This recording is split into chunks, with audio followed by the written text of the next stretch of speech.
Sure. So there are certainly plenty of opportunities as the connected TV space evolves.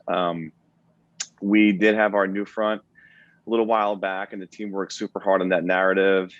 We think it was well received, and the theme was music television like it was meant to be. So a really exciting theme for us to dig into.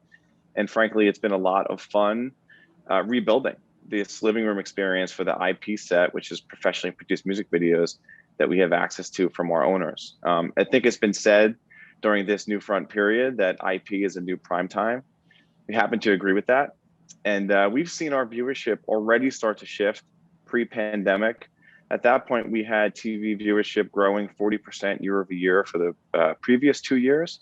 And then, of course, when people started staying at home, we saw that fire get fueled even more so. So, and ultimately, why wouldn't people watch music videos in the living room? We're living in this time where search and discovery and technology is converging with televisions in real time. Content is getting surfaced in so many new, different, brand new ways, and it's exciting for publishers like ourselves. So opportunities, we've been head down building our distribution footprint globally, and have had up to 10 launches by the end of last year in 2020, and we continue to grow on that momentum. We're looking at linear as well as VOD opportunities for launch. We have linear channels here in the US live on Samsung TV Plus, Vizio, Zumo, Pluto TV, and more to come. And our content has no borders, so that's been super exciting, launching channels worldwide. We have a keen focus right now on Canada, Latin America, Europe, and Australia. So you'll start to see some more channels launching here this year globally, and we're really excited to lean in. And when you look at our overall ad revenue profile, it's drastically changed along with our distribution footprint. So prior to the pandemic, when you look at 5 quarters ago, connected TV revenue, interestingly enough, represented 4% of our total direct ad sales. As we close out 2Q 2021 here, as we sit in June, connected TV will represent just about half of our overall advertising revenue directly. We're right in the middle of the upfronts, and so that has been the big point of discussion. We've officially reached the inflection point of supply and demand in TV, and we look forward to surpassing that 50% mark as we head into 21 and 22 while we close upfronts. Rob, let's talk a little bit about monetization strategies and kind of how you're maximizing inventory with programmatic partners. Fill us in a little bit. Yeah, for sure. Last year, as I said, we saw a big shift in viewership, but also inventory. As viewership spiked, so did inventory. And Andy, we had to get back to basics. We primarily for a long time had a big focus on mobile and desktop impressions. And ultimately, in short order, we had to come up with a strategy and an ag tech stack and partnerships that helped us monetize in real time.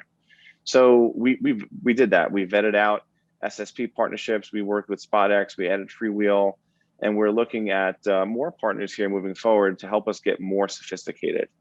We needed to answer a couple of questions. How do we increase yield? How do we maximize every ad opportunity in real time, of course? And can we better unify ad decisioning and monetization? So one partner that we are working with now is it's called Beachfront. And we're very excited to work with Beachfront for their ad pod bidding solution.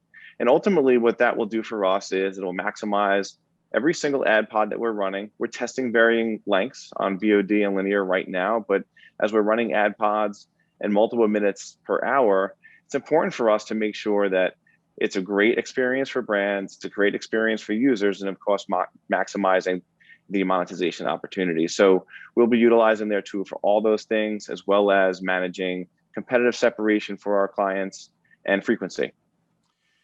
Now, Rob, a lot of conversation about measurement expectations by the buyers. What's happening with measurement at Vevo, and what can you share with us? There's a lot happening with measurement at Vevo, and of course throughout the market. There's tons of questions. We could spend a lot of time on that, but I will talk about 2 new partners that I'll call out that are giving us solutions to to items that we need help with. And frankly, it's been really difficult to prove incremental reach within connected TV, looking at incremental reach to TV and incremental reach within CTV across multiple partners and platforms. So we partner with iSpot, who will help us distinguish connected TV audiences from those viewing on other platforms to authenticate a campaign's incremental reach. Another partnership is with TVision. TVision measures attention for content as well as advertising. So they have an opted-in panel of users throughout the country that's representative of the US that allows TVision to track if their eyes are on the content, what their attention span is, are there multiple people in the room at the same time, what co-viewing looks like. So we are looking at that to build a basic viewer per viewing household model, or VPVH model, as building blocks for our estimates and also ways to transact on co-viewing moving forward. Rob, could you tell us a little bit about ad experience? Of course, the ad pods, on CTV versus linear, what you've been learning. I'm sure you get a lot of feedback from viewers. There's expectations that are different from advertisers. Tell us about the ad experience and how that's evolving. Sure. So the ad experience, we believe in a few things. One is the power of choice and interactivity is very important. The other is there's an opportunity for the ad pods and brands to be a part of the actual storytelling that the artists we work with are telling in their music videos. So just in terms of interactivity, we're working with vetting partners right now on who can help us with giving the users an option to engage, whether it's with ad selectors. Engagement is key for sure to weave into our connected TV execution. Big believer in the power of choice. I think it's a great idea where it's possible to execute and test. As far as further investment in innovation, we believe that the way you program in this space really does need to evolve. And it's not just investment in actual programming, but we think that there is a way for us to do a very deep dive into our specific partners' audience sets, and learn a lot more about what their insights are, what their interests are, what their music interests are, most specifically, and program in a way, if you will, addressably. We talk a lot about addressable advertising. And we do, by the way, have a product called Concierge that will help our advertisers transact on our addressable inventory on TV as early as third quarter. But in terms of programming, we want to do a good job of taking advantage of the technology at our fingertips that doesn't require us to broadcast one-to-many the way that you have always needed to on TV. So we want to take a look at specific endpoints, how we program, and what we program to the right person at the right time. And ultimately, the question that we want to ask and for our partners and our clients to answer is, what does your music television mean? If you really take a second to think about that question, it means something very different to a lot of different people. So we want it to mean something very material and emotional, not just to our viewers, advertisers, and distribution partners, but also the artists. What does it mean to the artists? What value does a television screen bring for them to leverage and to keep moving forward in the music and TV ecosystem?